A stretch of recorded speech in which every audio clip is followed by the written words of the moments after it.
అందరికీ నమస్కారం. Welcome to Telugu health focus. నేను మీ యాంకర్ రోజా. ఈరోజు మనతో పాటు అలా వైద్య రంగంలోనే కాకుండా సోషల్ మీడియాలో కూడా తనకంటూ ఒక ప్రత్యేక గుర్తింపు తెచ్చుకున్న మన శిల్పిరెడ్డి గారు ఉన్నారు. మాట్లాడదాం.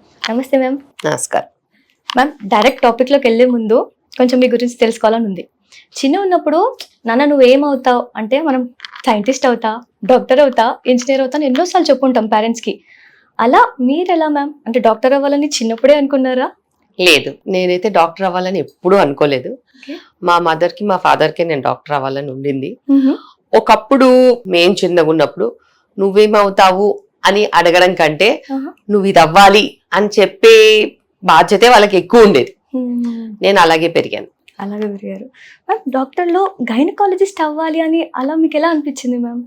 నేను ఎంబీబీఎస్ కంప్లీట్ అయిపోయిన తర్వాత పెరిఫెరీ అంటే ఒక చిన్న పల్లెటూరుకి వెళ్ళాను ప్రాక్టీస్ చేయడానికి. అక్కడ నాకు ఒక హాస్పిటల్ ఉండింది. సో నాకంటూ ప్రత్యేకంగా అక్కడ ఎక్కువ ఇంటరాక్షన్, లేడీ డాక్టర్ అనేసరికి ఎక్కువ లేడీ పేషెంట్స్ చూసాను నేను. అండ్ అప్పట్లో చాలా కరువు అండ్ ఆ ప్రాంతంలో ఉమెన్ కి హెల్త్ వెల్నెస్ మీద అసలు అవేర్నెస్ లేదు. సో అలా ఆ ప్రత్యేకత అమర్చుకుని అలా చూసుకుంటూ అందరినీ వాళ్ళనే చూస్తూ 2 సంవత్సరాల తర్వాత నాకు అర్థమైంది ఏంటంటే ఓకే ఇందులోనే నేను చేయడానికి ఉన్నానేమో అనేసి ఇంకా నేను ఆబ్స్టెట్రిక్స్ చూస్ చేసుకున్నాను. Super ma'am. అండ్ మ్యామ్, ఇప్పట్లో మీరు ఎంతో మంది పేషెంట్స్ చూసుంటారు, ఎమోషనల్ మూమెంట్స్ చూసుంటారు, హ్యాపీ మూమెంట్స్ చూసుంటారు. సో నేను ఈ మధ్య కాలంలో చూసింది ఏంటంటే ఉమెన్ ఒక సర్టెన్ ఏజ్ వచ్చిన తర్వాత వాళ్ళ మీద, వాళ్ళ హెల్త్ మీద అంత కాన్సన్ట్రేట్ చేయట్లేదు. ఏమన్నా అంటే మా ఆయన బాగుండాలి, పిల్లలు బాగుండాలి అంటారు, కానీ వాళ్ళ దగ్గరకు వచ్చరికి ఎందుకు కొంచెం నెగ్లెక్ట్ చేస్తారు.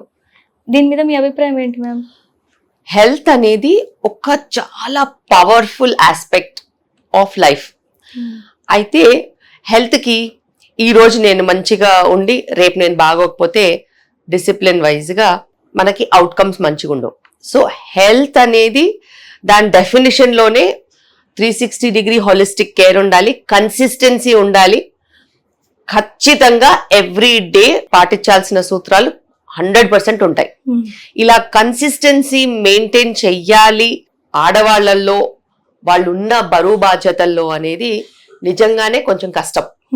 అయితే ఆడవాళ్ళు ఇక్కడనే చాలా సార్లు ఫెయిల్ అవుతారు. ఎంతసేపు వాళ్ళకున్న బాధ్యతలకి, వాళ్ళకున్న రెస్పాన్సిబిలిటీస్ కి, వాళ్ళకున్న ఫేజ్ ఆఫ్ లైఫ్ కి ఏదో ఒక వేరే ఇంపార్టెంట్ థింగ్ వచ్చేస్తుంది తప్పితే వాళ్ళ హెల్త్ ఇంపార్టెంట్ అనే ఆస్పెక్ట్ వాళ్ళు ఎప్పుడు మర్చిపోతూ ఉంటారు. అండ్ వాళ్ళలో కూడా ఆ గుణం ఎందుకుందంటే women are always giving. So అలా కాబట్టి వాళ్ళకు ప్రయారిటీస్ వేరే ఉంటాయి. కానీ ఒకటి అందరూ గుర్తుపెట్టుకోవాల్సింది ఏంటంటే if you prioritize yourself, నీకు నువ్వు ప్రయారిటీ ఉంటే, నీ హెల్త్ మంచిగా ఉంటే, నేను నమ్ముకున్న వాళ్ళు, నీ మీద బతికే వాళ్ళు, నీ ఫ్యామిలీ, నీ ఫ్రెండ్స్ అందరూ బాగుంటారు. సో ఒక్క దగ్గర ఉమెన్స్ హెల్త్ మీద కనుక మనం ఫోకస్ చేసినట్టు అయితే డెఫినెట్గా చుట్టుపక్కల అందరూ బెనిఫిట్ అవుతారు. Super ma'am. అంటే ఎలాంటి జాగ్రత్తలు తీసుకోవాలి మ్యామ్? అంటే ఫుడ్ పరంగా, లేదంటే ఫిజికల్ యాక్టివిటీస్ పరంగా, అంటే వాళ్ళకంటూ కొంచెం టైం తీసుకోవాలి, అవునా కదా మ్యామ్? సో నాకున్న కొన్ని ప్రిన్సిపల్స్లో మనకి ఉమెన్స్ హెల్త్కి చాలా కోర్ ప్రిన్సిపల్స్ ఉంటాయి. ఒకటి డయట్ ఎప్పుడైనా నేను అందరికీ చెప్తాను, ఆర్గానిక్ ఫుడ్ తీసుకోవాలి. Pesticides, chemicals, additives, colours, preservatives ఇవన్నీ మన బాడీకి హాని చేస్తాయి. అలాగే ప్లాస్టిక్స్ కూడా. సో ఇవన్నీ ఎక్స్పోజ్ కానివి వీలైనంత వరకు తింటే మనకి ఖచ్చితంగా ప్రాబ్లమ్స్ రావు. హెల్త్ కి ప్రాబ్లమ్స్ రాకుండా ఉంటే కూడా స్టేట్ ఆఫ్ హెల్త్. ఇవన్నిటితో పాటు ఏదో ఒక వ్యాయామం అనేది చాలా చాలా ఇంపార్టెంట్.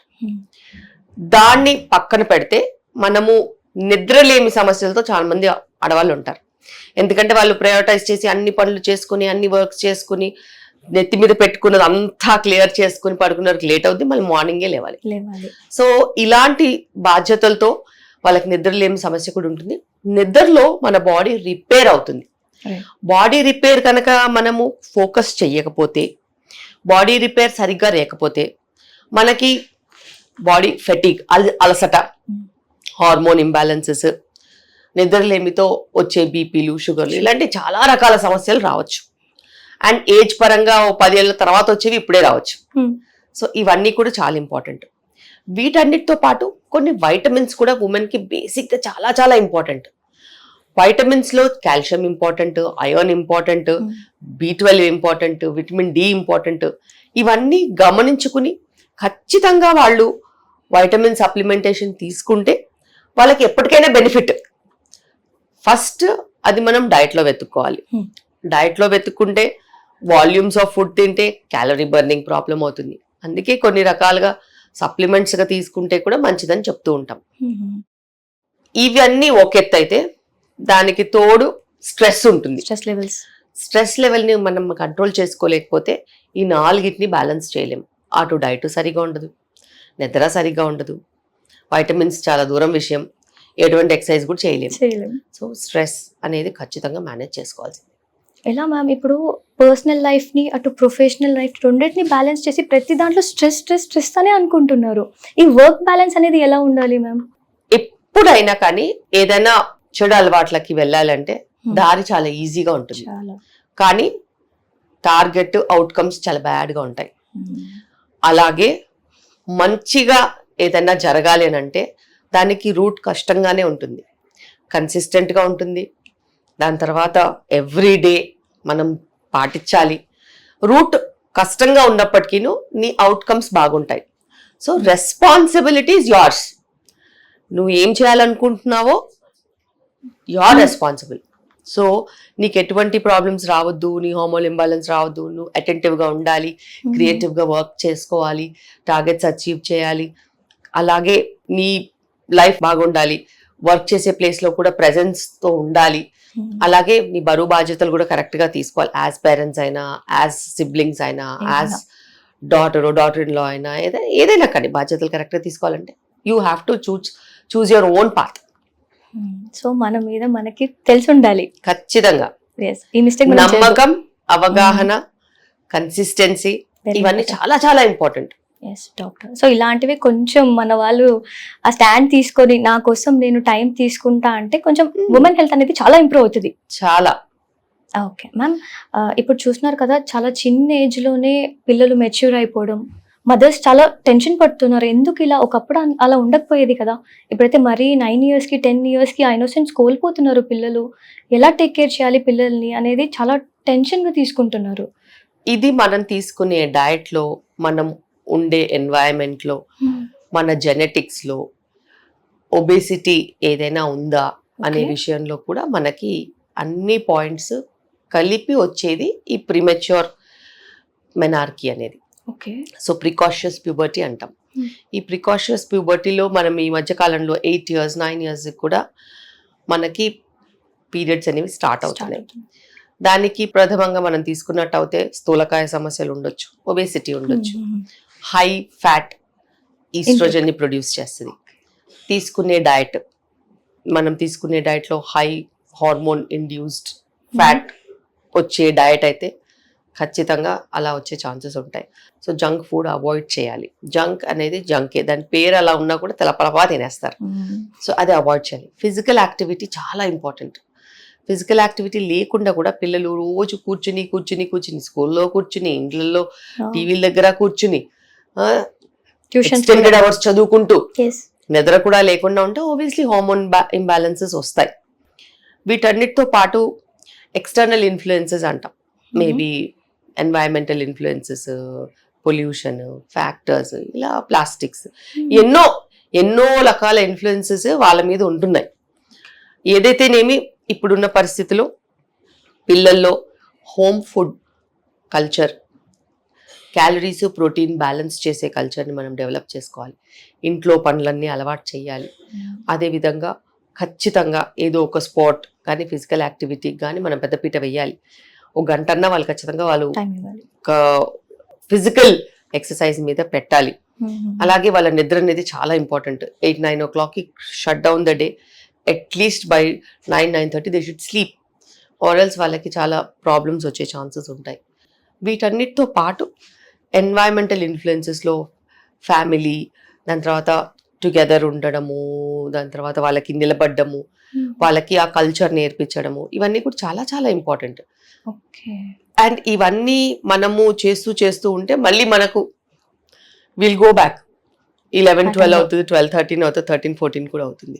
ఓకే. బట్ మనం 11 అది చేయొచ్చు. వెనక్కి వెళ్ళాలి. సో పేరెంట్స్ అండ్ పిల్లలు కూడా కొంచెం ఇలాంటి యాజ్ ఏ మదర్గా మ్యామ్ ఇప్పుడు ఎర్లీ సైన్స్ ఆఫ్ పుబర్టీ మనం చూస్తున్నాం అంటే మన బాడీ అంటే పిల్లల బాడీ చెప్తుందా ఖచ్చితంగా చెప్తుంది. అంటే ఎలాంటి సైన్స్ ఉంటాయి మ్యామ్? పిల్లల్లో యాక్సిలరీ అండ్ ప్యూబిక్ హెయిర్, ఇప్పుడు టీలార్కి, ప్యూబార్కి, మెనార్కి ఇట్లా అంటాం అనమాట. Okay. So axillary pubic hair development ఉంటుంది, breast buds and breast development ఉంటుంది. ఆ తర్వాతనే మనకి పీరియడ్స్ వస్తాయి. సో ఇలాంటివి ఏమన్నా కనుక మనకు స్టార్ట్ అయినట్టు అనిపిస్తే పీడియాట్రిక్ ఎండోక్రైనాలజిస్ట్ ఉంటారు. సో పీడియాట్రిక్ ఎండోక్రైనాలజిస్ట్ దగ్గరికి వెళ్తే మనకి ఖచ్చితంగా వాళ్ళు గైడ్ చేస్తారు. ఒకవేళ ప్రిమెచ్యూర్గా వచ్చినట్టు వాళ్ళకి అనిపించే అట్లాంటి సైన్స్ ఏమైనా ఉన్నట్టయితే వాళ్ళు దాన్ని పోస్ట్పోన్ చేయడానికి స్పెసిఫిక్ మెడికేషన్స్, ట్రీట్మెంట్స్, ఫాలోఅప్ అన్నీ ఉన్నాయి. ఓకే.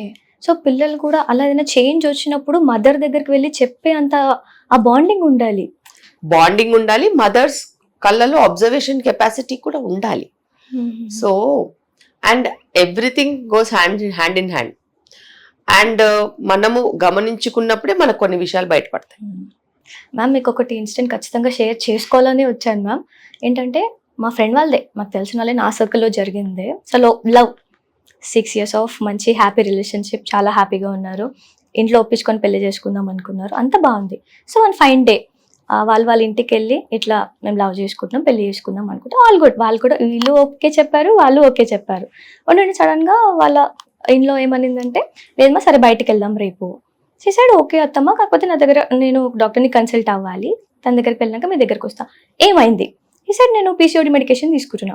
సో సడన్గా వాళ్ళ ఇంట్లో ఎలా బిహేవ్ చేసిందంటే ఇలాంటి అమ్మాయిని ఎలా లవ్ చేసావు నువ్వు, పిల్లలు పుట్టిన అమ్మాయి నువ్వు లవ్ చేస్తావా?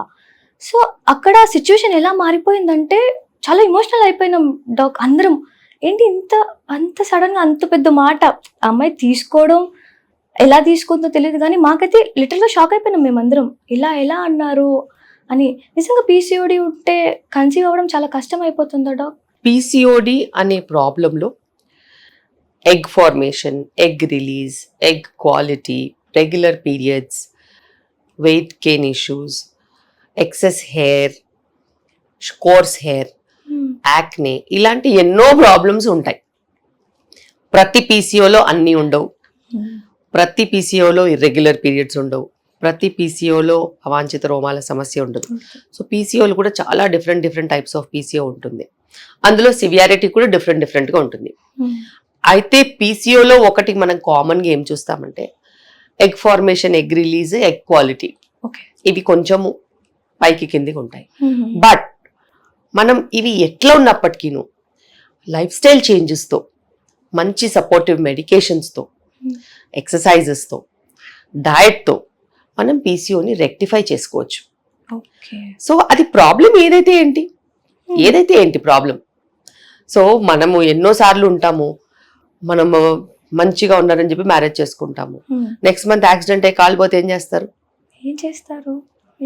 అలాగే so PCOD is not to be criminalised, it has to be managed. దానికి ఒక స్పెసిఫిక్ డైట్ ప్లాన్ ఉంటుంది, లైఫ్ స్టైల్ ప్యాటర్న్స్ ఉంటాయి, అన్వాంటెడ్గా ఎక్కువ క్యాలరీ ఫుడ్ తీసుకోవద్దు. ఇలాంటి జాగ్రత్తలు తీసుకుంటే పీసీఓలో కూడా మనకి న్యాచురల్ ప్రెగ్నెన్సీస్ వస్తాయి. So PCO infertility hand in hand వెళ్ళినా కూడా పీసీఓ రెక్టిఫికేషన్, ఫర్టిలిటీ కూడా హ్యాండ్ ఇన్ హ్యాండ్ వెళ్తాయి. So it is all about how you see the problem. ఎవరికైనా ఏదైనా ఒక ప్రాబ్లం దొరికితే ఎగరేద్దామని రెడీగా ఉన్న వాళ్ళకి చిన్నది దొరికినా కూడా ఇలా మెస్అప్ చేస్తారు. అది పీసీఓ ప్రాబ్లం కాదు, అది అవతల వల్ల ఉన్న మైండ్ సెట్ ప్రాబ్లం. సో అక్కడ ఎమోషనల్ చాలా హర్ట్ అయిన విషయం ఇంకోటి మ్యామ్, ఎవరైతే 6 years లవ్ చేశారో ఆ అబ్బాయి కూడా ఆ అమ్మాయి సైడ్ స్టాండ్ తీసుకోకుండా సరే నా డిసిషన్ ఏంటో నేను నీకు రేపు చెప్తా. సో అది నిజం చెప్పాలంటే చాలా అది మంచి అనిపించలేదు అసలు ఆ సీన్. అందులో ఏది జరిగినా కూడా అది మంచిగా జరిగింది. ఎందుకంటే ఒక చిన్న విషయానికి కూడా నిలబడని మనిషితో జీవితాంతం కలిసి వెళ్ళడం అనేది జరగదు. సో ఏదో ఒక ఎక్స్టర్నల్ ఫోర్సో సంథింగ్ నీకు వాళ్ళ ట్రాన్స్పరెన్సీ చూపించేసింది. సో ఈమె చేసుకున్న పుణ్యం వల్లనే అవన్నీ కనిపించినాయి. It is okay, you can always have a better life. Understanding partners, understanding family లేకపోతే ముందు ముందు చూసే ప్రాబ్లమ్స్ కంటే ఇది చాలా బెటర్. చాలా బెటర్. కానీ మేము ఇక్కడ చాలా మంది అమ్మాయిలు ఇలా ఫీల్ అవుతుంటారు ఏంటంటే ఈ పీసీఓడి వల్ల నాకు ఏదో అయిపోయింది అన్న రేంజ్లో ఫీల్ అవుతారు. ఇట్లా ఫీల్ అయ్యే అమ్మాయిలకి మీరు చెప్పేది ఏంటంటే మదర్స్కి కానీ ఇప్పుడు ఆడవాళ్ళకి కానీ ఆ పాయింట్ ఆఫ్ సిచ్యువేషన్లో నాకు ఆడవాళ్ళ శత్రువులని ఎప్పుడప్పుడు వినేదాన్ని. కానీ అక్కడ నాకు అర్థమైంది అసలు ఒకవేళ తన డాటర్కి అలా ఉంటుంటే మనం అలా మాట్లాడడం కదా. డాటర్కే ఉంటే ఆమె పర్స్పెక్టివే డిఫరెంట్ ఉంటుంది. ఆమె డిఫెన్సివ్ అవుతుంది అవతల వాళ్ళు ఏదైనా అంటే.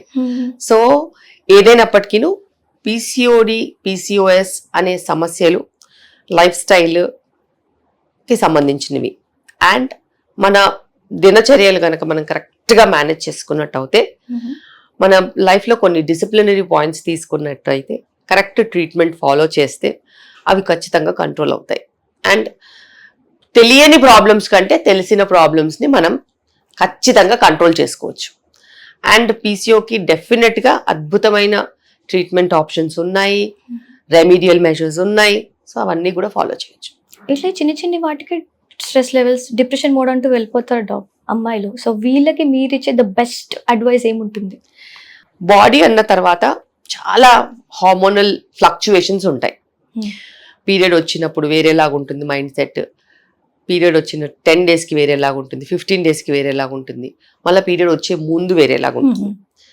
సో ఈ ఫ్లక్చువేషన్స్ అనేవి ఉమెన్స్ బాడీలో డిపెండింగ్ ఆన్ అవర్ హార్మోన్స్ వస్తాయి. ఆ హార్మోన్స్ తోని ఎక్స్ప్రెషన్స్, వర్డ్స్, మూడ్స్ చాలా డిఫరెంట్గా ఉంటాయి. ఇవన్నీ పక్కన పెడితే మన బాడీకి ఒక మంచి డిఫెన్సివ్ మెకానిజం ఉంటుంది. ఆ మెకానిజంని మనం యాక్టివేట్ చేసుకుని డైలీ లైఫ్ స్టైల్, కోపానికి సంతోషానికి అతీతంగా ట్రాన్స్పరెంట్గా ఒక మిడ్ టర్మ్గా లైఫ్ మనం లీడ్ చేస్తే డెఫిషియెంట్ ఇట్లాంటి ప్రాబ్లమ్స్ ఏం లేకుండా పోతాయి. అండ్ అందులో మనం యోగా హెల్ప్ తీసుకోవచ్చు, ఎక్సర్సైజ్ హెల్ప్ తీసుకోవచ్చు, మనం హోమ్ కుకింగ్లో ఏదైతే లిమిటెడ్ అమౌంట్ ఆఫ్ ఆప్షన్స్ ఉంటాయో అలాంటి డయట్ మనం ఫాలో చేస్తూ చూసుకోవచ్చు.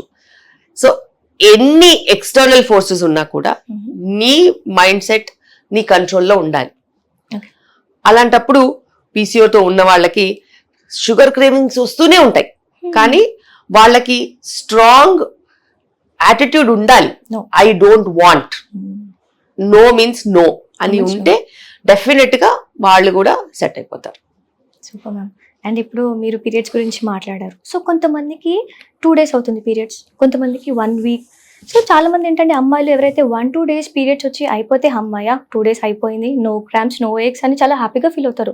అలా 2-3 days అవడం అనేది బ్లెస్సింగ్ మ్యామ్, లేకపోతే బాడీ మనని ఏదైనా వాంట్ చేస్తుందా? ఇట్స్ నాట్ నార్మల్ అన్నట్టు. బేసిక్ గా ఫ్లో అనేది మనకి కొంతమందికి 2 days ఉంటుంది, కొంతమందికి 7 days ఉంటుంది. Number of days normal is 2 to 7. And length of cycle is 21 days to 35 days. But consistent గా నీకు 40 days సైకిల్ ఉంటే that is also normal. Consistency. So regular గా ఉండాలి. ఓకే, రెగ్యులర్ గా ఉండాలి. సో ఎవ్రీ 35 days కోసం that's normal. 34, 33, 32 so still normal. So ఇట్లా మనము ఫ్రీక్వెన్సీని, నంబర్ ఆఫ్ డేస్ ని ఒకటేలాగా ఆలోచించం. బాడీ అయిన తర్వాత ఫ్లక్చుయేషన్స్ ఉంటాయి. ఈ మంత్ ఒకవేళ నీకు ఎగ్జామ్స్ ఉన్నాయి, నువ్వు 10 రోజులు సరిగా పడుకోలేదు, ఆబ్వియస్లీ నీకు పీరియడ్ లేట్ గా రావచ్చు, ఓవ్యులేషన్ లేట్ కావచ్చు. ఈ మంత్ నువ్వు విగరస్ చాలా ఎక్కువ పని చేసేసావు, ఏదో ప్రాబ్లం వచ్చేసింది, స్ట్రెస్డ్ అవుట్ ఉన్నావు, తొందరగా రావచ్చు. సో పీరియడ్స్ అనేవి they will definitely be influenced under your routine work. Okay, so మనం బ్యాలెన్స్ చేసుకోవాలి ఖచ్చితంగా. ఇలాంటి విషయాలు చాలా కేర్ఫుల్గా ఉండాలి, లైట్ తీసుకోకూడదు. మ్యామ్ ఇప్పుడు ఇన్ఫర్టిలిటీ ప్రాబ్లమ్స్ కూడా చాలా ఎక్కువ అయిపోయినాయి మ్యామ్. అంటే ఇది కూడా డైలీ రొటీన్లో చేంజెస్ ఏదైనా చేస్తే దాన్ని కూడా కంట్రోల్ చేయొచ్చా మనం? ఖచ్చితంగా. ఇన్ఫర్టిలిటీ ప్రాబ్లమ్స్ అనేవి ఎందుకు పెరిగాయో మనం ఆలోచించాలి. పాతకాలంలో 50% male related problems, 50% female related problems అనుకోవచ్చు. మన పాతకాలంలో అయితే 30% ఫీమేల్, 30% మేల్, 30% బోత్, 10% అన్ఎక్స్ప్లెయిన్డ్ ఇలా ఉండేవి. ఇప్పుడు ఆల్మోస్ట్ 60-70% మేల్ రిలేటెడ్ ప్రాబ్లమ్స్ ఉన్నాయి, మిగతాయి ఫీమేల్ రిలేటెడ్ ప్రాబ్లమ్స్ ఉన్నాయి. ఒక లాస్ట్ 10 సంవత్సరాలుగా చూసుకున్నట్టయితే మేల్ స్పర్మ్ క్వాలిటీ చాలా పడిపోయింది. అది one of the strongest reasons right now. But women లో కూడా అలాగే లాస్ట్ 15-20 years చూసుకున్నట్టయితే మనం అనుకున్న పీసీఓ పెరిగింది, ఎండోమెట్రియోసిస్ పెరిగిపోయినాయి, ఫైబ్రాయిడ్స్ పెరిగిపోయినాయి, అడినోమయోసిస్ పెరిగిపోయినాయి, యూట్రైన్ అబ్నార్మాలిటీస్ ఉన్న వాళ్ళు ఉన్నారు. సో ఇట్లా ఎన్నో ఇష్యూస్ ద్వారా మనకి ఇన్ఫర్టిలిటీ సమస్యలు పెరుగుతున్నాయి. ఏదైనప్పటికీ మేము ఇప్పుడు న్యాచురల్ ప్రెగ్నెన్సీ ప్లానింగ్ ప్రోగ్రామ్ అని ఒకటి చేస్తున్నాం. ఈ న్యాచురల్ ప్రెగ్నెన్సీ ప్లానింగ్ ప్రోగ్రామ్ లో హస్బెండ్ వైఫ్ ఇద్దరికి మీరు ఎక్కడైనా ఉండొచ్చు, global, anywhere in the world you are there. We have an online platform where we join all of them in a program for the next 3 months, where we will tell you all tips for a healthy conception mode.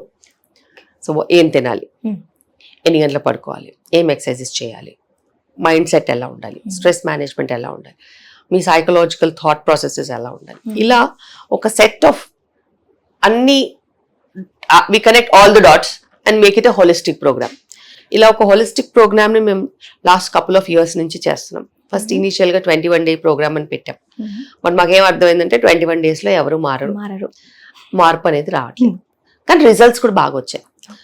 అయితే we thought why don't we extend. ఇప్పుడు మనం pregnancy అన్న తర్వాత healthy pregnancy వచ్చింది అనుకో, ఎంత మంచిది. ఒక healthy mother will give healthy baby, and healthy mother, healthy baby, healthy family will be a healthy unit in the society. అట్లా అనుకుని మేము 3 months చేసాం. 3 months ప్రోగ్రామ్ కూడా ట్రెమెండస్ రిజల్ట్స్ ఉన్నాయి. న్యాచురల్ గా ప్రెగ్నెన్సీస్ వస్తున్నాయి. వాళ్ళకి ఎక్కడైతే స్పాట్స్ ఉంటాయో, ప్రాబ్లమ్స్ ఉంటాయో అవి స్పాంటేనియస్ గా రిజాల్వ్ అవుతున్నాయి. ఎన్నో ఫెయిలియర్స్ చూసిన వాళ్ళు కూడా సక్సెస్ చూస్తున్నారు. So anything that we can correct in our selfs which is actually going to help you. So మనము ఆ ప్రెగ్నెన్సీకే, ఆ ఫేజ్కే ఆలోచించొద్దు, ఫ్యూచర్ గురించి కూడా ఆలోచించాలి. ఏదో రకంగా చాలాసార్లు ఏమనుకుంటారంటే, మనము ప్రెగ్నెన్సీ రావట్లేదు కదా, ఫర్టిలిటీ సెంటర్ వెళ్తే అయ్యో ఐవీఎఫ్ చేయించుకుంటే ప్రెగ్నెన్సీస్ వస్తాయి అనుకుంటారు. అలా ఎప్పుడు రాదు. నువ్వు ప్రాబ్లమ్ని కరెక్ట్ చేయనంత వరకు నువ్వు సుత్తు తిరుగుతూనే ఉంటావు తప్పితే నీకు అక్కడ టార్గెట్ అచీవ్ అవ్వదు. There are few people who conceive with vitamins, with some necessary changes, but ఈవెన్చువల్గా anybody who's planning, they can come to this platform, have certain lifestyle set, you conceive, you have a happy pregnancy, healthy mother, healthy baby, they'll be set. So అందుకే మేము ఆ platform పెట్టాం. ఆ platform లో we are having good natural preconceptions, we are also having difficult fertility cases ని crack out చేసి pregnancies ఇస్తున్నారు. Super ma'am. So ఇందులో మనం పార్టిసిపేట్ చేయొచ్చు ఎవరైతే ప్లాన్ చేసుకుంటున్నారో, like wife and husband. Okay ma'am, ఇప్పుడు చాలా మంది నేను ప్లాన్ చేస్తున్నా, నేను కన్సీవ్ అవ్వట్లేదు, ఐఎమ్ ప్లానింగ్ అంటే, ఈ ప్లానింగ్ అనేది ఎలా ఉంటుంది మ్యామ్? అంటే డేట్స్ క్యాల్కులేట్ చేయడం అనేది అందరికీ తెలీదు, లైక్ హౌ టు ప్లాన్ అనేది, దాని గురించి కొంచెం డీటెయిల్ గా చెప్తారా? ఎప్పుడైనా ప్రెగ్నెన్సీ ప్లాన్ చేసేటప్పుడు ఇద్దరు మంచి క్లియర్ మైండ్ సెట్ తో ఉండాలి. Yes, we are ready to welcome a baby into our life. It's a responsibility. It's an emotional responsibility, it's physical responsibility, it's a financial responsibility, it's commitment. కాబట్టి ఇద్దరు రెడీగా ఉండాలి. రెడీగా ఉన్నప్పుడు 100% మేము అందరికీ చెప్తాము, ప్రీనేటల్ వైటమిన్ స్టార్ట్ చేయండి, ఫాలిక్ యాసిడ్ స్టార్ట్ చేయండి, ఏదైనా విటమిన్ డెఫిషియన్సీస్ ఉంటే కరెక్ట్ చేసుకోండి, విటమిన్ డి, B12 ఇవన్నీ కామన్ డెఫిషియన్సీస్ కరెక్ట్ చేసుకోండి, రక్తహీనత ఉంటే కరెక్ట్ చేసుకోండి, మీకు ఏమైనా పాస్ట్ ప్రాబ్లమ్స్ ఉన్నాయి, whether it is obesity correct చేసుకోండి, whether it is diabetes safe మెడికేషన్స్కి వెళ్ళండి, HbA1c less than 6కి వెళ్ళి ప్లాన్ చేసుకోండి. ఇలా అన్ప్లాన్డ్ ప్రెగ్నెన్సీస్కి వెళ్ళకుండా ప్లాన్డ్గా వెళ్ళినట్టు అయితే మనకి ప్రెగ్నెన్సీలో అవుట్కమ్స్ కూడా చాలా బాగుంటాయి. అండ్ ఇలా మనం ప్రిపేర్ చేసుకుని ఎగ్జాక్ట్లీ ఒక 2 to 3 months right diet, right sleep pattern, right prenatal vitamins, right structured living, దాంతోపాటు at least alternate day intercourse maintain చేసుకుంటే మనకి డెఫినెట్గా అవుట్కమ్స్ బాగుంటాయి. అప్పుడు నీకు ఖచ్చితంగా నువ్వు ఫాలిక్యులర్ స్టడీకి వెళ్ళాల్సిన అవసరం లేదు, ఏమవుతుందో తెలుసుకోవాల్సిన అవసరం లేదు. బేసిక్ టెస్ట్, నీ హార్మోన్స్ మంచిగా ఉన్నాయి, నీ సిమెన్ మంచిగా ఉంది, ఇవి బేసిక్ టెస్ట్లు చేసుకుంటే చాలు. సో ప్లానింగ్ చేసుకున్న ఖచ్చితంగా టెస్ట్లు అన్ని చేసుకుంటే ప్లాన్ చేసుకోవచ్చు. మ్యామ్, ఇప్పుడు ప్లానింగ్ లోనే if mother is RH negative and father వచ్చి పాజిటివ్, సో ఇలా ఏదైనా చేంజ్ ఉంటే బ్లడ్ గ్రూప్స్ లో బేబీకి ఏమైనా డిఫెక్ట్ ఉంటుందా? దీన్ని హై రిస్క్ ప్రెగ్నెన్సీ అంటారా? ఇది RH నెగటివ్ ప్రెగ్నెన్సీస్ డెఫినెట్గా హై రిస్క్ ప్రెగ్నెన్సీస్ అంటాం. నెగటివ్ బ్లడ్ గ్రూప్ ఉన్న మదర్లో ఫాదర్ది పాజిటివ్ ఉంటే, ఒకవేళ బేబీకి పాజిటివ్ బ్లడ్ గ్రూప్ ఉంటే బేబీలో పాజిటివ్ బ్లడ్ సెల్స్ ఏవైతే ఉంటాయో అవి మదర్ సైడ్ వెళ్ళాయి అనుకో, మదర్కి ఆ పాజిటివ్ బ్లడ్ సెల్కి మదర్ నెగటివ్ కాబట్టి యాంటీబాడీస్ తయారవుతాయి. Okay, nothing happens in this pregnancy. This baby will be fine, this baby will deliver and everything will go on. But ఆ నెగటివ్ మదర్లో పాజిటివ్ బేబీకి ఒకవేళ యాంటీబాడీస్ తయారవుతే మనం దాన్ని విరుగుడికి యాంటీడీ ఇంజెక్షన్ ఇవ్వచ్చు. 28 weeks of ప్రెగ్నెన్సీలో ఇవ్వచ్చు, డెలివరీ అయిన తర్వాత కూడా ఇవ్వచ్చు. ఇలా ఇంజెక్షన్ ఇచ్చినప్పుడు ఆ యాంటీబాడీస్ న్యూట్రలైజ్ అయిపోతాయి. ఒకవేళ నెగటివ్ బ్లడ్ గ్రూప్ ఉన్న మదర్కి నెగటివ్ బ్లడ్ గ్రూప్ బేబీ ఉంటే ఏమీ కాదు, ఎవరికి ఏమీ కాదు. పాజిటివ్ బ్లడ్ గ్రూప్ ఉన్న బేబీ ఉంటే మనం యాంటీబాడీస్ కి మనం విరుగుడు ఇచ్చాం కాబట్టి యాంటీడీ 300 IU ఇచ్చాం కాబట్టి అది పని చూసుకుంటుంది. 28 weeks కి ఇవ్వాలి, డెలివరీ అయిన తర్వాత కూడా. ఒకవేళ ఇవ్వలేదు, సో ఈ పాజిటివ్ బ్లడ్ సెల్స్ వెళ్ళి నెగటివ్ బ్లడ్ సెల్స్ దగ్గర యాంటీబాడీస్ తయారు చేసినప్పుడు నెక్స్ట్ టైం ప్రెగ్నెంట్ వచ్చినప్పుడు ఆ యాంటీబాడీస్ ఏదైతే పాజిటివ్ కి తయారైన యాంటీబాడీస్ ఉంటాయి కదా, అవి ప్లాసెంటా క్రాస్ చేసి ఈ నెక్స్ట్ బేబీ దగ్గరికి వెళ్తాయి. బేబీ దగ్గరికి వెళ్ళి ఆ బేబీలో ఉన్న రెడ్ బ్లడ్ సెల్స్ ని చితిపేస్తాయి. దానివల్ల ఆ బేబీలో రక్తహీనత, ఆ బేబీలో మనకి ఇవన్నీ ప్రాబ్లమ్స్ చూస్తాం. RH ఐసోఇమ్యునైజేషన్ కి సంబంధించిన సిమ్టమ్స్ ఉంటాయి. అంటే కొంచెము ఎర్ర రక్త కణాలు చితిలినప్పుడు మనకి రక్తహీనత వస్తుంది. రక్తహీనత వచ్చినప్పుడు బాడీ కొంచెం నీరులాగా అవుతుంది. సో వాటర్ పట్టినట్టు ఉంటుంది అనమాట. అది పొట్టలో అయినా వాటర్ రావచ్చు బేబీకి, లేకపోతే లంగ్లో అయినా వాటర్ రావచ్చు. ఇవన్నీ రక్తహీనతకి సిమ్టమ్స్. అది మనం స్కాన్లో కూడా గమనించవచ్చు. గమనించుకుని మనము కార్డ్లో, బేబీ అంబలికల్ కార్డ్లో ట్రాన్స్ఫ్యూజన్ కూడా చేస్తాం. సో ఎక్స్చేంజ్ ట్రాన్స్ఫ్యూజన్ లాగా మనం చేసి బేబీని కాపాడే ఛాన్సెస్ ఉంటాయి. అయితే అందరికీ అన్ని వేళలా ఈ ఎక్స్చేంజ్ అనేది జరగదు. సో యాంటీబాడీస్ ఉన్నాయా లేవా అని నెక్స్ట్ ప్రెగ్నెన్సీలో ఖచ్చితంగా యాంటీడీ ఇచ్చినా ఇవ్వకపోయినా ICT టెస్ట్ చేస్తారు. ఇండైరెక్ట్ స్కోమ్స్ టెస్ట్ అని ఉంటుంది, అది చేసి యాంటీబాడీ టైటర్ చెక్ చేస్తారు. ఏమీ లేవంటే ప్రాబ్లం లేదు, ఉన్నాయి అని అంటే మనం క్లోజ్గా మానిటర్ చేసి అనీమియా సిమ్టమ్స్ ఉన్నాయా, ఈ హైడ్రాప్స్ అంటాం, ఎక్కడైతే బేబీలో కొంచెం స్వెల్లింగ్స్ వస్తూ ఉంటాయి, ఈ హైడ్రాప్స్ ఫీచర్స్ ఉన్నాయా చెక్ చేసుకుని మనము కొంచెం త్వరగా డెలివరీ చేసుకునే అవకాశాలు ఉంటాయి. డెలివరీ అయిన తర్వాత మళ్ళీ ఎక్స్చేంజ్ ట్రాన్స్ఫ్యూజన్స్ చేసుకుని బేబీని స్టెబిలైజ్ చేసుకోవాలి. సో ఇదంతా కూడాను RH ఐసోఇమ్యునైజేషన్ ఉన్న ప్రెగ్నెన్సీ, హై రిస్క్ ప్రెగ్నెన్సీ, ఇవన్నీ కూడా టెర్షరీ ట్రీట్మెంట్ లెవెల్ 4 సెంటర్స్లోనే ఎక్స్చేంజ్ ట్రాన్స్ఫ్యూజన్స్ కానీ ఇంట్రాయూట్రైన్ ట్రాన్స్ఫ్యూజన్స్ కానీ ఇవన్నీ జరుగుతాయి. మన దగ్గర ఆ ఫెసిలిటీస్ అన్నీ కూడా ఉన్నాయి. సో ఇవన్నీ కూడా మనము over a period of time experience సెంటర్స్లో చేసుకోవాల్సిందే. సో హై రిస్క్ ప్రెగ్నెన్సీలో ఇప్పుడు RH నెగిటివ్తో పాటు ma'am, if mother is HIV positive, అలాంటి కేస్ని మనం ఎలా డీల్ చేస్తాం మ్యామ్? HIV పాజిటివ్ మదర్స్కి కూడా మంచి అవుట్కమ్స్ ఉంటాయి. సో వాళ్ళు ప్రెగ్నెన్సీతో వస్తే వాళ్ళ వైరల్ లోడ్ ఏంటి, వాళ్ళ CD4 కౌంట్ ఏంటి, వాళ్ళు ఏమేం యాంటీవైరల్స్ మీద ఉన్నారో చెక్ చేసుకుని, సేఫ్ యాంటీవైరల్స్ ఉన్నాయి, దానికి తగ్గట్టు ట్రీట్మెంట్స్ కూడా ఉన్నాయి. మంచి వైటమిన్స్, సప్లిమెంట్స్, డయట్, వాళ్ళకి కూడా మనం అన్ని సంరక్షణ ఇచ్చినట్టు అవుతే అలాంటి న్యాచురల్గా మనకి బెటర్ అవుట్కమ్స్ ఉండడానికి ఈ యాంటీవైరల్స్ కూడా మనం కంటిన్యూస్గా ఇస్తాం. గవర్నమెంట్ ఆఫ్ ఇండియా కూడా దానికి ఫ్రీగా సప్లిమెంటేషన్స్ ఇస్తుంది, ప్లస్ మెడికేషన్స్. వీటన్నిటి ద్వారా మనం ముందుకెళ్ళి డెలివరీ టైంలో కూడా మనం జాగ్రత్తగా యూనివర్సల్ ప్రికాషన్స్ తీసుకుని బేబీ డెలివరీ చేసుకుని, బేబీ డెలివరీ అయిన తర్వాత బేబీకి కూడా మనము ఆ యాంటీవైరల్ డ్రగ్ డ్రాప్స్ అవి ఇస్తాం.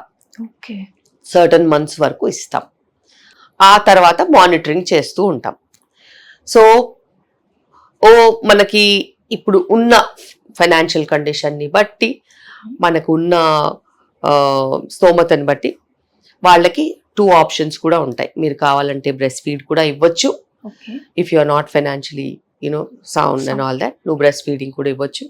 యూనివర్సల్ ప్రికాషన్స్ తీసుకుంటూ బ్రెస్ట్ ఫీడింగ్ ఇవ్వచ్చు అంటాం. ఎవరికైతే ఫైనాన్షియలీ నాట్ అ ప్రాబ్లం అనుకుంటే ఫార్ములా ఫీడింగ్ స్టార్ట్ చేస్తాం. ఫార్ములా ఫీడింగ్ స్టార్ట్ చేస్తారు. ఓకే. ఇవన్నీ కూడా హై రిస్క్ ప్రెగ్నెన్సీ. మ్యామ్ ఇప్పుడు మిస్క్యారేజెస్ కూడా చాలా ఎక్కువ అవుతున్నాయి కదా మ్యామ్, బిఫోర్తో కంపేర్ చేస్తే. అంటే ఉమెన్ ఒక్కటే ఆ మేజర్ రోల్ ప్లే చేస్తుందా మిస్క్యారేజెస్కి?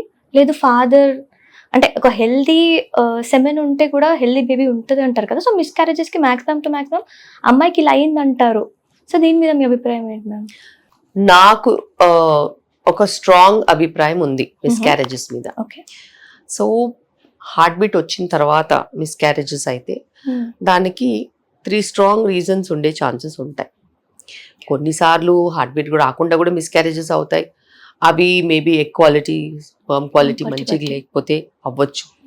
హార్ట్ బీట్ వచ్చి మిస్క్యారేజ్ అయిన వాళ్ళకి ఈదర్ వాళ్ళకి ఎగ్ క్వాలిటీ అన్న స్పర్మ్ క్వాలిటీ అన్న ఇష్యూస్ ఉన్నాయి. అది స్ట్రాంగ్గా మనం చెక్ చేసుకోవాలి. ఓకే. సెకండ్ థింగ్ చాలా చాలా ఇంపార్టెంట్, చాలాసార్లు వాళ్ళు నెగ్లెక్ట్ చేసేస్తారు. ఏదైనా blood coagulation problems, clotting tendencies, pregnancy losses ఏమైనా ఉన్నాయా అని మనం చెక్ చేసుకోవాలి. అదేవిధంగా మనము ఎంత గమనించుకుంటూ ఉన్నా కూడా ఏదైనా హార్మోన్ ప్రాబ్లమ్స్ ఉన్నాయా, థైరాయిడ్ ఇష్యూస్ ఉన్నాయో ఏంటో మనకు తెలియదు. సో మనకు తెలిసిందే మనం దాన్ని ముందు పెట్టుకొని వెళ్ళొద్దు. ఎప్పుడైనా కానీ ప్రెగ్నెన్సీ లాసెస్ వాళ్ళు అక్కడ అలా అయింది, ఇక్కడ ఇలా అయిందని you cannot connect the dot. ఒక్కలే ఏం జరుగుతుందో మనం ట్రాక్ చేస్తే ఈజీగా సొల్యూషన్ వస్తుంది. అడపదడప మనము రిజల్ట్స్ ఇవ్వలేం. You have to be consistent. ఒకే చోట ఉన్నట్టు అయితే వాళ్ళు మీకు ఎటువంటి ప్రాబ్లం వచ్చినా కూడా, ఎటువంటి సమస్య వచ్చినా కూడా మనకి ట్రీట్మెంట్ అనేది ఉంటుంది. ఎర్లీ ప్రెగ్నెన్సీ లాసెస్ క్వాలిటీ వల్ల ఉండొచ్చు, హార్ట్ బీట్ వచ్చి మిస్క్యారేజెస్ అవుతే స్పర్మ్ ఫ్యాక్టర్ వల్ల ఉండొచ్చు, హై డిఎఫ్ఐస్ వల్ల ఉండొచ్చు, వారికోసీల్ వల్ల ఉండొచ్చు, స్ట్రక్చరల్ అబ్నార్మాలిటీస్ ఉంటే మనకి, అది యూట్రైన్ స్ట్రక్చరల్ అబ్నార్మాలిటీస్ ఉంటే మనకి సర్వైకల్ ఇన్కాంపిటెన్స్ అట్లా ఉండొచ్చు. అదే హస్బెండ్ సైడ్ స్పర్మాటిక్స్ ప్రాబ్లమ్స్ ఉండొచ్చు, వారికోసీల్స్ ఉండొచ్చు, వాటి వల్ల కూడా రావచ్చు. బేబీ సైడ్ కూడా స్ట్రక్చరల్ అబ్నార్మాలిటీస్ రావచ్చు, జెనెటిక్ అబ్నార్మాలిటీస్ ఉండొచ్చు. ఇలా రకరకాల ఫ్యాక్టర్స్ ఉంటాయి. సో వీటన్నిటిని మనము పద్ధతిగా కూర్చొని ఇవాల్యుయేట్ చేసుకుని ఖచ్చితంగా సొల్యూషన్ అనేది తీయాలి. అండ్ ప్రెగ్నెన్సీ లాస్ వచ్చింది, ఏమో దేనివల్ల వచ్చిందో ఎప్పుడు అనుకోవద్దు. ఏదో కారణం ఉంటుంది, కారణం ఖచ్చితంగా కనుక్కోవాలి, తెలుసుకోవాలి. అండ్ చాలా సార్లు ఇప్పుడు మన కంట్రీలో అంటే మనం ప్రైవేట్ గా వెళ్ళి చెక్ చేసుకుని చూసుకోవచ్చు. అదర్ కంట్రీస్ లో అయితే ఆల్మోస్ట్ 2 మిస్క్యారేజెస్ 3 మిస్క్యారేజెస్ అయ్యేంత వరకు కూడా వాళ్ళు అసలు ఇవాల్యుయేషన్ చేయరు. ఇది చాలా కామన్ అంటారు, కానీ అలా ఎప్పుడు అనుకోవద్దు. మనకి every pregnancy is important, every outcome is important. మనం ఖచ్చితంగా అన్ని రకాల క్యారెక్టరిస్టిక్స్ ఏమేమి ఉన్నాయి, ఎక్కడెక్కడ ఫ్యాక్టర్స్ ఉన్నాయి ఫైండ్ అవుట్ చెయ్యాలి. అనుకూలంగా మనం మార్చుకోవాలి.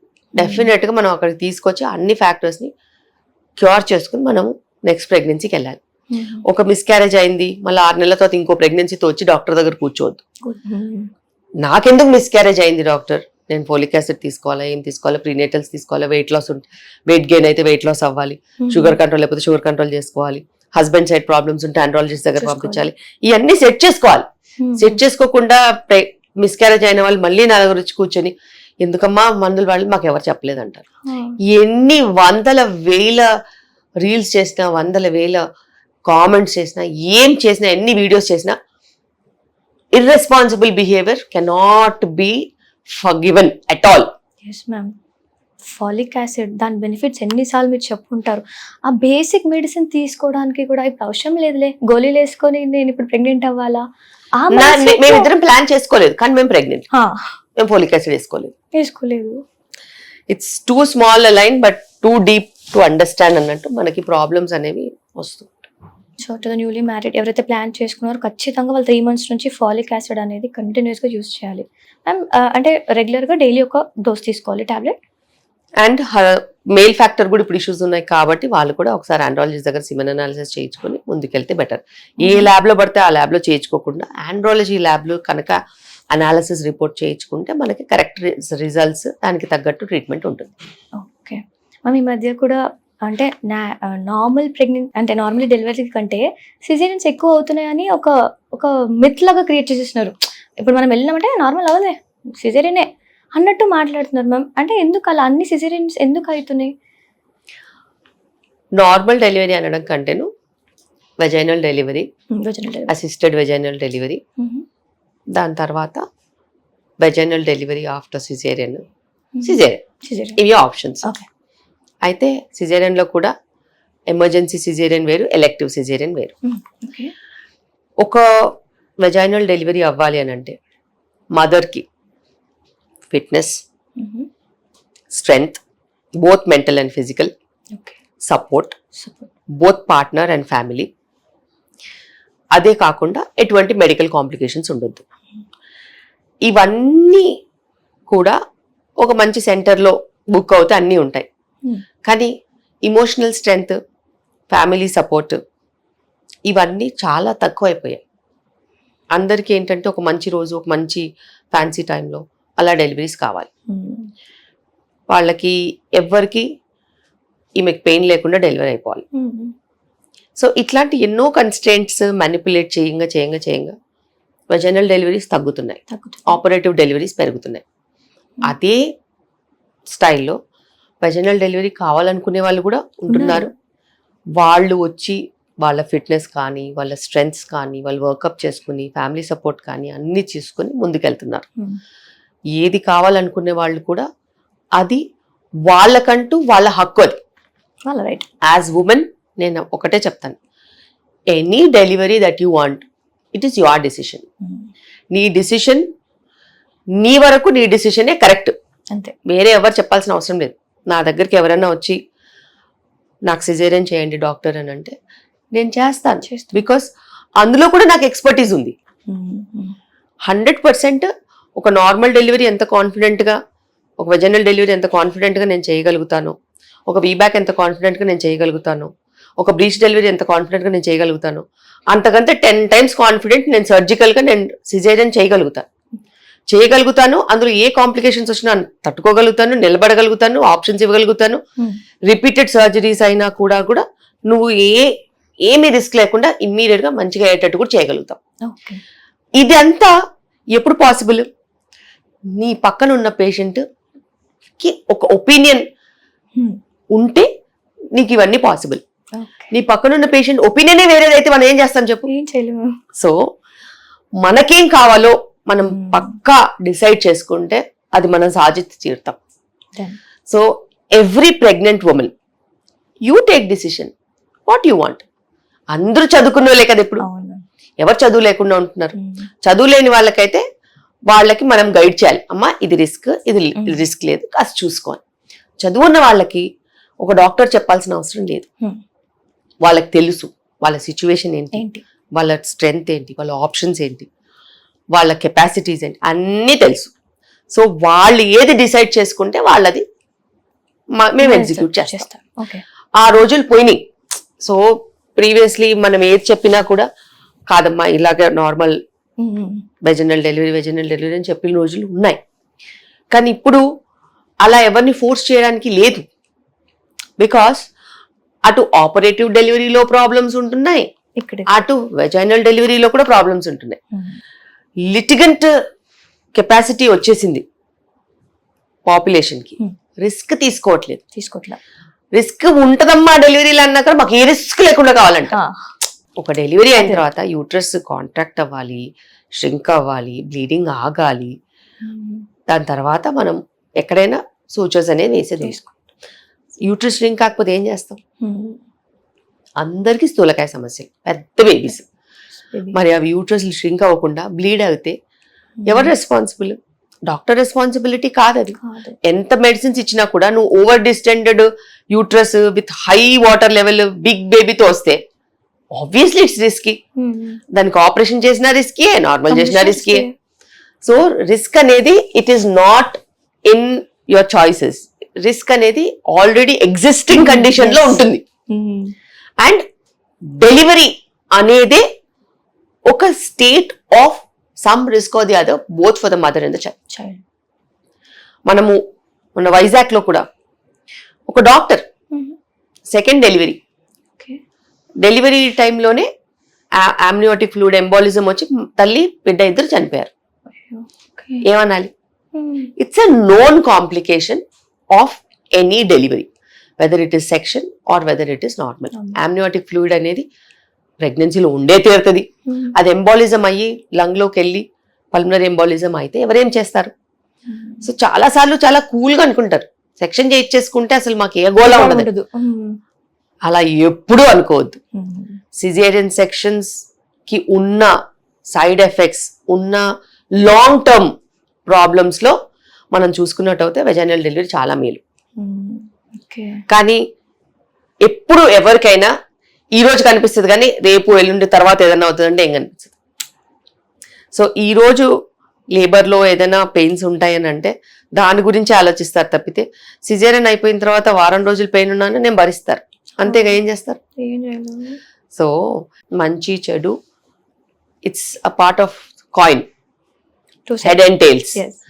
ఇట్ ఈస్ దేర్, అది అక్కడే ఉంది, నువ్వు చూడడం లేదు అంతే.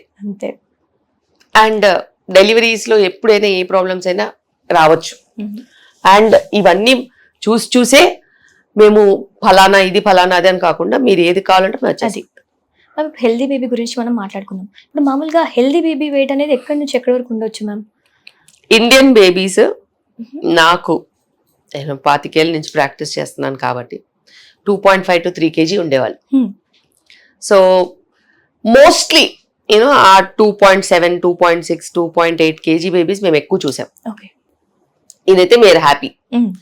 ఇప్పుడు బోత్ ఎక్స్ట్రీమ్స్ ఉంటున్నాయి.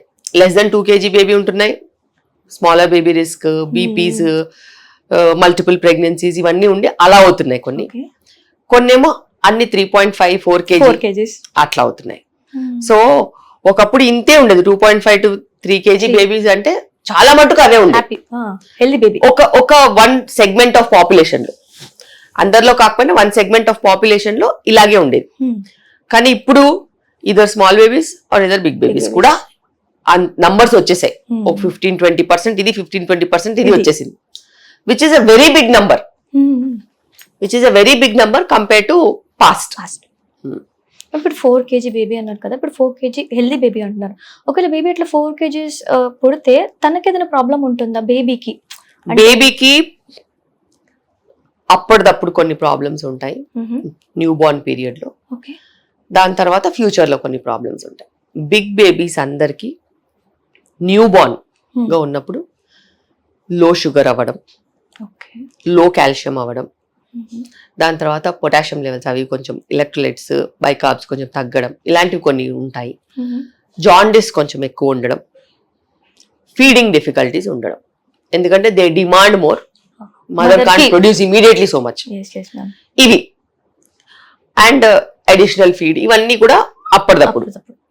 లాంగ్ టర్మ్ లో డయాబెటీస్ వచ్చే ఛాన్స్, చైల్డ్హుడ్ ఒబెసిటీ వచ్చే ఛాన్స్, మెటబాలిక్ ప్రాబ్లమ్స్ వచ్చే ఛాన్సెస్ ఉంటాయి. ఇవన్నీ అప్పుడు కనిపించేవి, డెలివరీ అయ్యాక. ఇవి ఫ్యూచర్ లో కనిపించేవి, ఓ 10 ఏళ్లకో 15 ఏళ్లకో అలా కనిపిస్తుంది. ఏవి ప్రెగ్నెన్సీలో కనిపించావు కాబట్టి వీళ్ళకి అవన్నీ అర్థం కాదు. మంచి లావ్ బేబీ కావాలనుకుంటారు. That is very very very very wrong. ఏదైనా కానీ ఐడియల్ బేబీ వెయిటే correct. Around 3 kg still okay, but 3.5, 4, 4.5, all these babies are not correct for an average person. You have higher build, higher height, higher personality, different race, Caucasians, itla untaru chaala mandi, different personality, different weights vastayi. Normal mediocre Indian personality, Indian mother weight, Indian father's height weight చూసుకున్నట్టయితే correct గా ఇంతే వస్తాయి. అంతే వస్తుంది. Okay ma'am, ఇందాక మనం breach position గురించి మాట్లాడుకున్నాం. సో బ్రీచ్ పొజిషన్ లో ఉంటే ఖచ్చితంగా వెజైనల్ డెలివరీ అనేది కష్టమా? అన్ని బ్రీచెస్ వెజైనల్ డెలివరీ అవ్వవు. ఎందుకంటే కొన్నిసార్లు కొన్ని బ్రీచ్ డెలివరీస్ మనము ఫుట్లింగ్ అంటాం. మనము ఫుట్లింగ్ అంటే చిన్న పాదం ఇలా బయటకు వస్తుంది, అలా మనం బ్రీచ్ డెలివరీ చేయలేం. ఫ్రాంక్ బ్రీచ్, ఫ్లెక్స్డ్ బ్రీచే కొంచెం చేయగలుగుతాం. So depending on what position it is, మనం చేయగలిగే పొజిషన్కి తీసుకెళ్ళగలగాలి. అంతే. తీసుకెళ్ళలేకపోతే మనం కూడా సెక్షన్ చేసుకోవడమే ఉత్తమం. Best option. మంచి పొజిషన్స్ లో బ్రీచ్ ఫిక్స్ అయిపోయి అంతా బాగుంటే మనం చేసుకోవచ్చు. మ్యామ్ ఇప్పుడు ప్రెగ్నెన్సీలో మనం స్కాన్స్ తీస్తాం, NT scan, TIFFA scan. Certain మంత్స్లో ఇప్పుడు 11 to 13లో మనం ఎన్టీ స్కాన్ తీసుకున్నాం, 18 to 22 వీక్స్లో మనం టీఫా తీసుకున్నాం. Why not other weeks ma'am? అంటే ఈ వీక్స్లోనే ఈ స్కాన్స్ ఎందుకు ప్రిఫర్ చేస్తాం? బేసిక్ గా మనము ఫస్ట్ ట్రైమిస్టర్ ఏమో జెనెటిక్స్ మీద పడతాం. అండ్ ఏవైతే ప్రాబ్లమ్స్ ఉంటాయో మోడిఫైయబుల్ ప్రాబ్లమ్స్ అంటాం. అంటే బీపీ వచ్చే అవకాశం ఉందా, స్మాలర్ బేబీ రిస్క్ ఉందా, ప్రీటర్మ్ డెలివరీ అయ్యే ఛాన్సెస్ ఉన్నాయా, జెనెటిక్ గా ట్రైజోమీ 13, 18, 21 ఏమన్నా ఛాన్సెస్ ఉన్నాయా, ఇవి కనుక్కోవడానికి. ఇవి కనుక్కునే best time 12 to 13 weeks. Maximum is 13 weeks 6 days లోపే. ద లీస్ట్ ఇస్ 11 వీక్స్ దాటిన తర్వాత. బేబీ సైజ్ ఉంటుంది 45 to 85 mm. ఆ లోపే మనం చేయగలుగుతాం. అందుకే అలా వచ్చింది. అండ్ దాన్ని మనం మార్కర్ తో కంబైన్ చేసుకుంటే ఏవైతే మనకి బ్లడ్ మార్కర్స్ ఉంటాయో, బీటా హెచ్సిజీ అని ఒక హార్మోన్ ఉంటుంది, పిఏపిపి అని ఉంటుంది, పిఎల్జిఎఫ్ అని ఉంటుంది. ఇవన్నీ మనం మార్కర్స్ ని కలిపి రిపోర్ట్ ప్రాసెస్ అవుతుంది. స్కాన్ రిపోర్ట్, మార్కర్ రిపోర్ట్ కలిపి ఇస్తారు. కలిపి మనకు అసెస్మెంట్ ఇస్తారు. జెనెటిక్ ప్రాబ్లమ్స్ ఉన్నాయా, స్ట్రక్చరల్ ప్రాబ్లమ్స్ ఏమైనా కనిపిస్తున్నాయా, బీపీ వచ్చే అవకాశం ఉందా, స్మాలర్ బేబీ రిస్క్ ఉందా, ప్రీటర్మ్ డెలివరీ రిస్క్ ఉందా, ఇవన్నీ పారామీటర్స్ మనం మ్యాచ్ చేసి ఒక సాఫ్ట్వేర్ లో వస్తుంది. రకరకాల సాఫ్ట్వేర్లు ఉన్నాయి. ఆస్ట్రియా అని ఉంటుంది, వ్యూ పాయింట్ అని ఉంటుంది, సోలోకేర్ అని ఉంటుంది. చాలా రకాల సాఫ్ట్వేర్స్ ఉంటాయి. సాఫ్ట్వేర్ లో నుంచి మన రేస్, మన ఎథనిసిటీ, పాస్ట్ హిస్టరీ, బీపీ అన్ని కలిపి వస్తాయి. మనకి రిస్క్ అసెస్మెంట్ వస్తుంది. అది ఎన్టీ స్కాన్. ఎవరు పడితే వాళ్ళు చేసేది ఎన్టీ స్కాన్ కాదు. ఒకటి చాలా చాలా ఇంపార్టెంట్. ఒక ఎన్టీ స్కాన్ చేయించుకుంటారు, ఒకరు మార్కర్ చేయించుకుంటారు వేరే వేరే ప్లేసెస్ లో. అది waste. You cannot do like that. ఒక ఎన్టీ స్కాన్ ని, మార్కర్స్ ని కలిపి ఇచ్చే పవర్ఫుల్ రిపోర్టే మీకు కలిసి వస్తుంది. అది చాలా ఇంపార్టెంట్. ఒక డయాగ్నోస్టిక్ సెంటర్కి వెళ్ళి స్కాన్ చేయించుకుంటారు, ఒక డయాగ్నోస్టిక్ సెంటర్ లో మార్కర్స్ ఇస్తారు. దాన్ని కలిపే నాదుడు ఉండడు. అలా ఎప్పుడు చేయొద్దు. ఫీటల్ మెడిసిన్ డిపార్ట్మెంట్ కి వెళ్ళి ఫీటల్ మెడిసిన్ స్కాన్ చేయించుకుని వాళ్ళ దగ్గరే మార్కర్స్ చేయించుకుని కంబైన్డ్ రిపోర్ట్ 1 week లో తీసుకోవాలి. ఇదే చాలా ఇంపార్టెంట్. ఇది ఎన్టీ స్కాన్. నౌ బేబీకి స్ట్రక్చర్స్ అన్ని ఫామ్ అవ్వడానికి, whether it is heart, whether it is kidney, whether it is stomach, whether it is bowel, whether it is eyes, nose, lips, hands, legs, fingers, ఇవన్నీ కూడా చాలా క్లారిటీగా ఎంతో కొంత 18 to 22 వీక్స్ మధ్యలో బాగా కనిపిస్తాయి. ఆ టైంలోనే అనామలీ స్కాన్ అంటాం. ఇది అనాటమీ స్కాన్. ఒక్కొక్క పార్ట్ ని ఒక్కొక్క విధంగా అన్ని చెక్ చేసే స్కాన్. సో ఈ టైంలో మనం ఎందుకు ఇది చేస్తామంటే, మన కంట్రీలో 20 to 24 వీక్స్ మధ్యలోనే మనము టర్మినేషన్ డిసిషన్ తీసుకోవాలి. ఏదైనా స్ట్రక్చరల్ ప్రాబ్లమ్స్ ఉంటే 20 వీక్స్ లోపు మనం టర్మినేషన్ చేసుకోవాలి. ఇప్పుడు దాన్ని 24 వీక్స్ చేశారు. సో 23 వీక్స్ 6 days లోపే మనం టర్మినేషన్ చేయగలుగుతాం స్ట్రక్చరల్ అబ్నార్మాలిటీస్ ఉంటే. అందుకే మనకి స్కాన్ అనేది ఆ టైంలో పెట్టారు. అండ్ అదే టైంలో మనం హార్ట్ అవన్నీ కూడా చెక్ చేసుకోవచ్చు. అరౌండ్ 22 వీక్స్కి అయితే మనం హార్ట్ కూడా చాలా క్లియర్ గా ఏర్పడుతుంది. సో ఇవి చాలా చాలా important scans. And qualified people చెయ్యాలి. ఎవరు పడితే వాళ్ళు చేసేదాన్ని ఈ స్కాన్స్ అన్నారు. దీనికి ఒక సర్టిఫికేషన్ ఉంటుంది, దానికి ఒక స్పెసిఫైడ్ ఎక్స్పీరియన్స్ ఉంటుంది. ఇన్ని నంబర్ ఆఫ్ స్కాన్స్ చేసిన తర్వాతనే, ఇన్ని లెవెల్స్ ఆఫ్ ఎగ్జామ్ రాసిన తర్వాతనే ఆ స్కాన్ కి పర్మిషన్ ఉంటుంది, లైసెన్స్ ఉంటుంది. ఇవన్నీ చాలా ఇంపార్టెంట్. అందరికీ తెలీదు, చెప్పినా అర్థం చేసుకోరు. ఒక 1000 రూపీస్ అటు ఇటు అని చెప్పేసేసి కక్కుర్తికి వెళ్ళి ఎక్కడెక్కడో ఏదో చేసుకుంటా ఉంటారు. తర్వాత వాళ్ళే బాధపడాలి. ఏదైనా చిన్న ప్రాబ్లం ఉన్నా వాళ్ళే ఫేస్. ఎందుకంటే ఇప్పుడు ఏదైనా చిన్నది ఏదైనా వచ్చినా కూడా doctor will always say that నేను చెప్పలేదా మీకు ముందే ఇక్కడ మిస్ అయిపోతాయి ప్రాబ్లమ్స్. ఎందుకు బయట వాళ్ళు చెప్పిన మాటల కంటే డాక్టర్ ఏదైనా చెప్తే ఆ డాక్టర్కి ఏం తెలుసులే అన్నట్టు అయిపోయింది మ్యామ్ బయట. Because they think they have complete information which is wrong. Complete గా రాంగ్ ఇది అడిషన్. బికాస్ మీరు కంబైన్డ్ రిపోర్ట్ తీసుకోకుండా, ప్రివెంటివ్ మెడికేషన్స్ పెట్టుకోకుండా బీపీ వచ్చింది అనుకో ప్రెగ్నెన్సీలో, విచ్ ఇస్ ప్రివెంటబుల్. బీపీ వస్తే ప్రీటర్మ్ డెలివరీ అవుతుంది, మదర్కి లైఫ్ రిస్క్ ఉంటుంది, ఐసీయూస్కి వెళ్ళే ఛాన్సెస్ ఉంటాయి, బీపీకి ఎన్ని కాంప్లికేషన్స్ ఉంటాయి. అలాగే ప్రీటర్మ్ డెలివరీ అయితే బేబీ కూడా NICU ఛాన్సెస్ ఉంటాయి. సో ఇట్లా ఎన్నో రకాల హామ్ నుంచి మనం కాపాడుకోవాలి. మ్యామ్ ఇప్పుడు ఈ మధ్య ఫీటల్ ఎక్కువ కూడా మనం చెక్ చేస్తున్నాం కదా, దానికి రీజన్ ఏంటి మ్యామ్? ఒబేసిటీ చాలా పెరిగిపోయింది. ఓకే. 30+ ప్రెగ్నెన్సీస్ కూడా పెరిగిపోయాయి. PCOD, డయాబెటీస్ కూడా పెరిగిపోయింది. మరి ఇవన్నిటి వల్ల కార్డియాక్ ప్రాబ్లమ్స్ పెరుగుతాయి కదా, మనం కళ్ళు మూసుకొని ఉంటే అలాగా. సో స్క్రీనింగ్ మెథడ్స్ కూడా పెరిగిపోతాయి.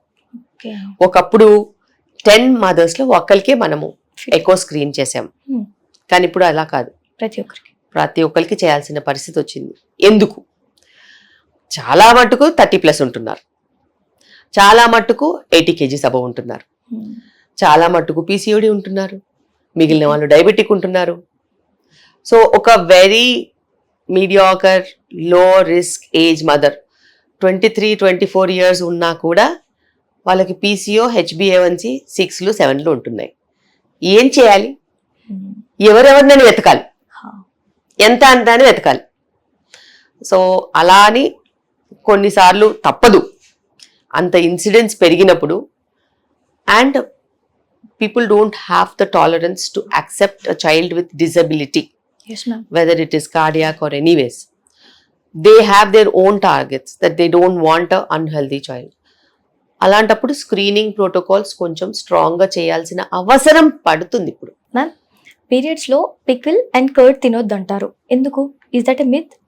ఇట్స్ అ మిత్, డెఫినెట్ గా it's a myth. But pickle అనే దాంట్లో న్యూట్రిషన్ అయితే ఏమీ లేదు. High salt content, high oil content. ఒకప్పుడు we didn't have fresh food available, ఆ టైంలో పికిల్స్ వచ్చాయి. మేబీ పిక్లింగ్ అనే దాంట్లో మనకి ప్రోబయోటిక్స్ ఉంటాయి, అవి ఉంటాయి, ఇవి ఉంటాయి అని చెప్తారు. But the whole point is మీకు ఫ్రెష్ ఫుడ్ దొరకనప్పుడు పికిల్సే ఫర్ ఎవ్రీథింగ్. ఎస్పెషలీ సమ్మర్స్ లో when veggies were not there, vegetables అని లేనప్పుడు పికిల్స్ పనికి వచ్చాయి. మరి ఎక్కడైనా వెజిటబుల్స్ లేనప్పుడు పికిల్స్ వచ్చాయి. ఇప్పుడు ఆ పరిస్థితి ఉందా? లేదు. మరి ఎందుకు పికిల్స్ తినాలి? For taste, for flavour, once in a while still okay, but regular గా తీసుకోవాల్సిన అవసరం లేదు. మా పీరియడ్స్ లో గుడికి కూడా వెళ్ళొద్దు అంటారు, దీని మీద మీ ఒపీనియన్ ఏంటి ma'am? It's a social taboo. Social taboos చాలా ఉన్నాయి. చాలా. చైల్డ్ మ్యారేజ్ ఉందా? ఏమైంది? పోయిందిగా. అలాగే మనం టైం ఇస్తే అన్ని పోతాయి. కొంచెం టైం. సోషల్ టాబూస్ ని కూర్చొని పెంచి పోషిస్తున్నారు అంతే. ఆ జనాలకి ఏదో రోజు ఎర్రి పుడితే సరిగ్గా సెట్ అయిపోద్ది. మ్యామ్, ఇప్పుడు వెజనల్ డెలివరీ అయినా సి సెక్షన్ అయినా కానీ అంటే బాడీ కోలుకోవడానికి ఎంత టైం పడుతుంది ma'am? Muscle recovery, body recovery, skin recovery, ఇవన్నీ వేరే వేరే. సో స్కిన్ కి ఎప్పుడు సూచర్ వేసినా 1 week 10 days లో అది అతుక్కోవాలి.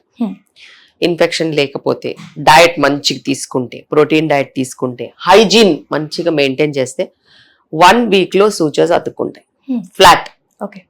ఎటువంటి పరిస్థితుల్లో కూడా 1 week 10 days మాక్సిమం లో అతుక్కుంటాయి. అవి అతుక్కున్నాయంటే మళ్ళీ ఓపెన్ అవ్వవు. That's impossible. They won't give away once it is United. లోపల మసిల్స్ కి కొంచెం టైం పడుతుంది, కొంచెం టెండర్నెస్ ఉంటాయి.